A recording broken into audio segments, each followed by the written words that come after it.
It's Monday, November 7th. From inside the WTOP newsroom, this is the DMV Download, brought to you by Steamfitters Local 602. Get an estimate and learn more at steamfitters-602.org. On this Election Day eve, many jurisdictions are facing a problem.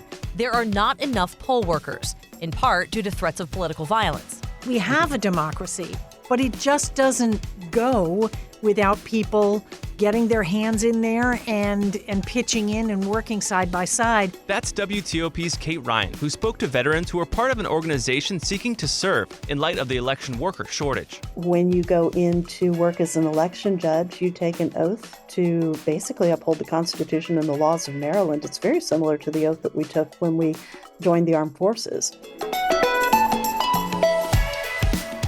Thanks for joining us. I'm Megan Cloherty. And I'm Luke Garrett. Elections don't just happen. They're run by workers who set up precincts, pass out ballots, and make sure voting is safe and secure. This election, thousands of veterans are doing just this, ensuring the midterms run smoothly. Joining us now to talk about one organization that's recruiting and training vets to serve on Election Day is WTOP's Kate Ryan. Thanks for being here. Sure. Tell us about Vet the Vote. All right, this is an organization that was started to address what the veterans are saying is a crisis of a shortage of poll workers, and an attempt also to take a group of people that is very, very civic-minded to begin with, right, and give them another outlet to serve. And that was interesting because I asked, haven't we asked you to do enough? Right. But they talk about, the spirit of giving and also this wonderful coming together at a time when I think a lot of us feel that there's this huge hyper-partisan barrier between Americans. And so you talked with Joe Plensler about Vet the Vote. How many veterans do they have signed up? When did this start? I mean, how did this thing come together? Bottom line, anywhere you see a lot of retirees, a large concentration of veterans, for example, Virginia Beach, Southern Maryland, you're seeing a large contingent. Arlington? Yes, absolutely. And did Plensler talk at all about why now? Why is this moment, a moment where veterans really have to come out and help us run these elections when there's so much shortage going around? That's precisely it. You just explained. There is a shortage of poll workers for a number of reasons. Our employment is very high.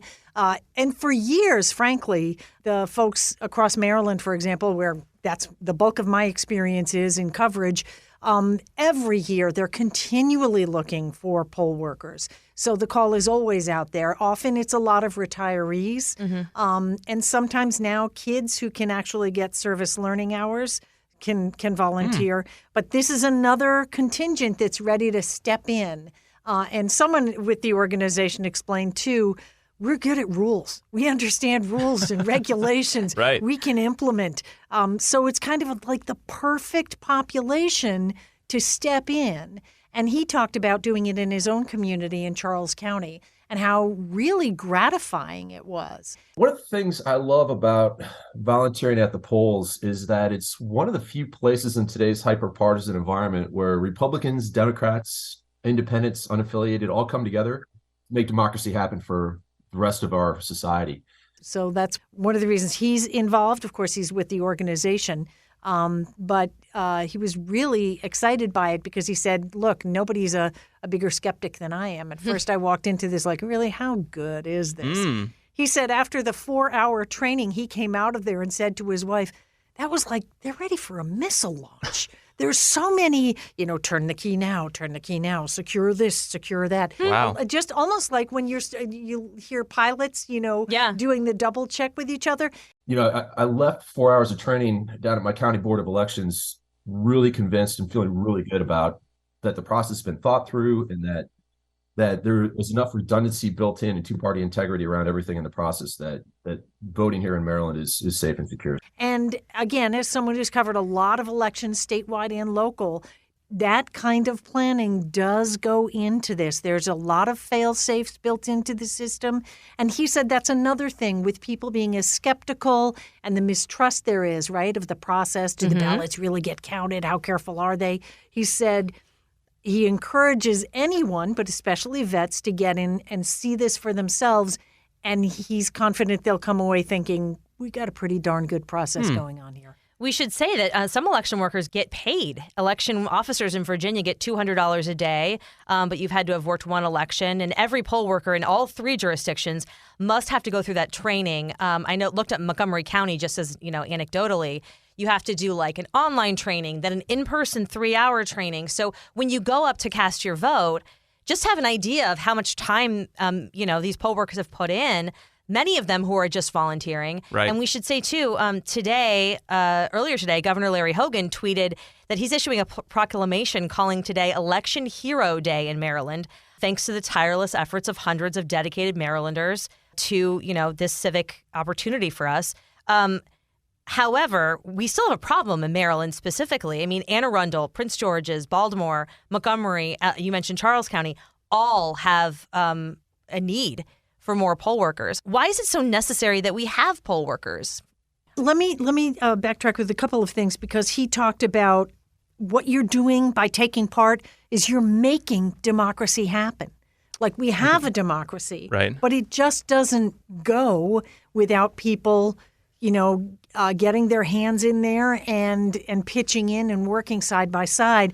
And I will say, we also interviewed a Navy veteran, Jerry Bell. You're going to hear from her in our stories. And she talked about sitting down in Maryland. You're paired at the desks, a Republican and a Democrat, and you sit side by side and count the ballots together.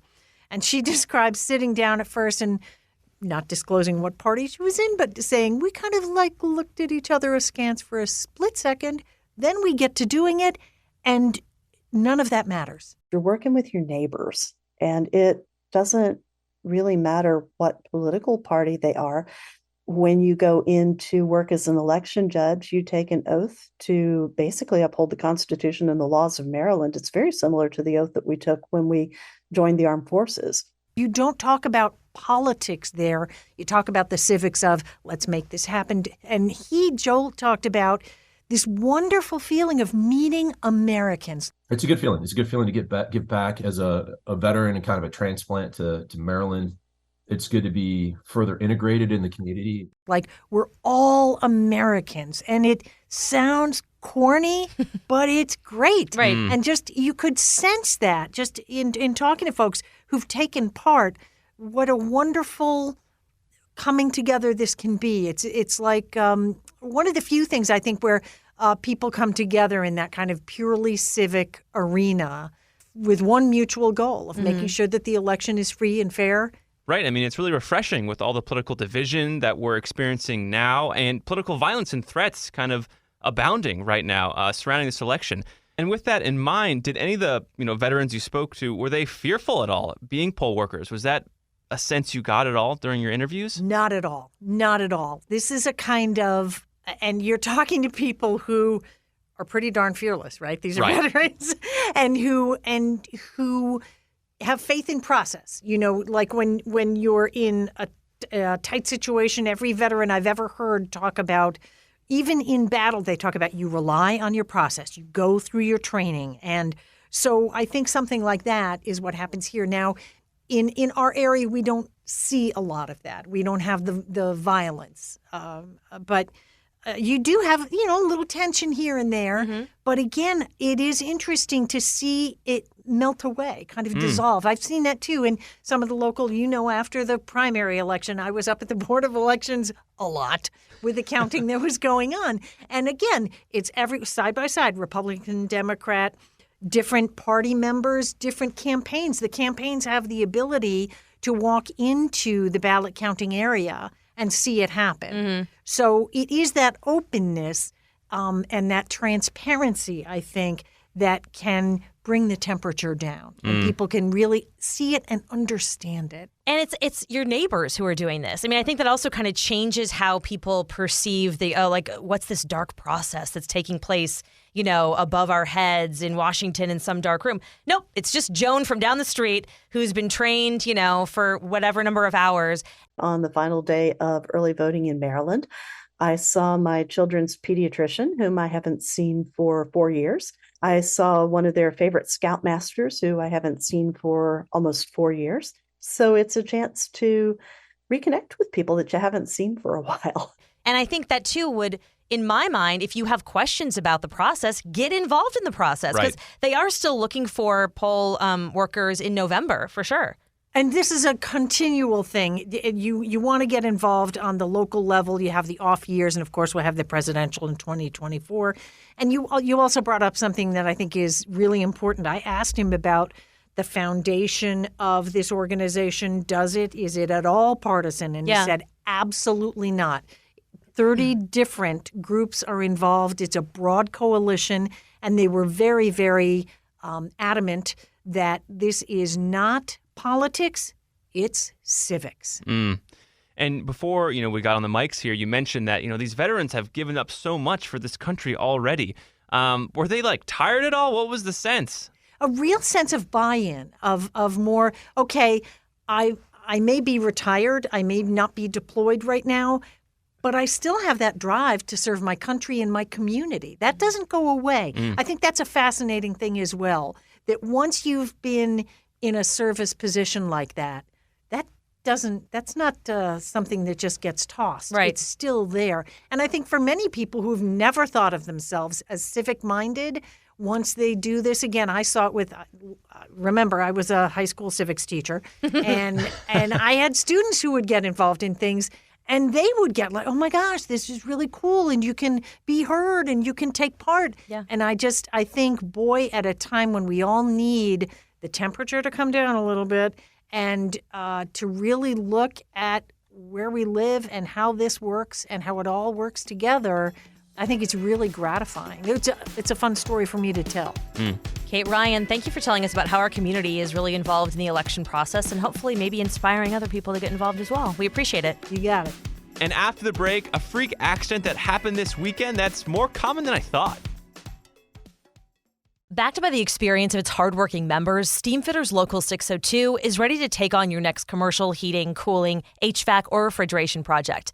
Steamfitters Local 602 adds value to our community through its partnerships with local contractors and building owners, all while keeping the focus on improving the lives of its members and their families throughout the DMV.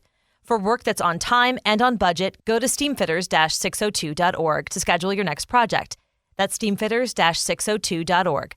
Steamfitters Local 602. Changing lives. Explain your DNA on 10 cases, man. You're inside the police interrogation room with the alleged Potomac River rapist. I'm not guilty on any of this stuff. So calm, so reasonable. Could this be the man who terrorized women for 9 years before murdering a brilliant scientist 2 decades ago? Experience one of the most fascinating true crime podcasts available. Join crime reporter Paul Wagner for Unknown Subject, Season 3 of WTOP's American Nightmare series. Search American Nightmare Podcast on all podcast platforms. And before we go, Luke has a really crazy story that has captured us all in the newsroom. Yes, I have never heard of this term before. Corneal abrasions. You've never heard of that? Come on. No, I've never heard. You're like, you have a cornea, sure. Something is abrasive. Okay, tell the story. All right. So I'm walking with my girlfriend this weekend in Rock Creek Park. It's beautiful, 70 degrees outside. Right. We run up to the zoo, walk back. It's fantastic. We're a block away from our apartment. All of a sudden, I'm walking alone. I turn around and I see my girlfriend just bent over with her hand over her eye. And she's like, man, something just hit me in the eye. I feel like a golf ball just hit me in the eye. I look around, no golf ball. But we see a lot of acorns, around. And I'm like, uh-oh.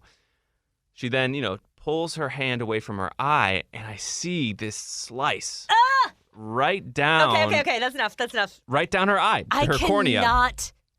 And so immediately, and it's sunny. If you all remember, Saturday was a very sunny day, and she can't, she covers her eye because the sun is so harsh and she's so sensitive to light. Right. So thankfully, we're a block away from the apartment. We go to the apartment, we look in the mirror, and it's, again, you can just see this slice. Imagine... No. I don't need a descriptor. Like a piece of Jell-O, right? And a spoon taken through the Jell-O. That's what it was. And I was like, whoa. You're going to make people throw up in their cars. Look, it's fine. Anyway... I'm like, we need to go to the doctor stat, now. And she's like, oh, it's fine. I'm like, no. Not fine. We should go to the doctor. Wait, so it was an acorn? So we think. It's tough. I mean, it hit her eye. She didn't see it, right? It hit her open eye. Wow. So it could have been a pine cone. So random. It could have been a heavy leaf.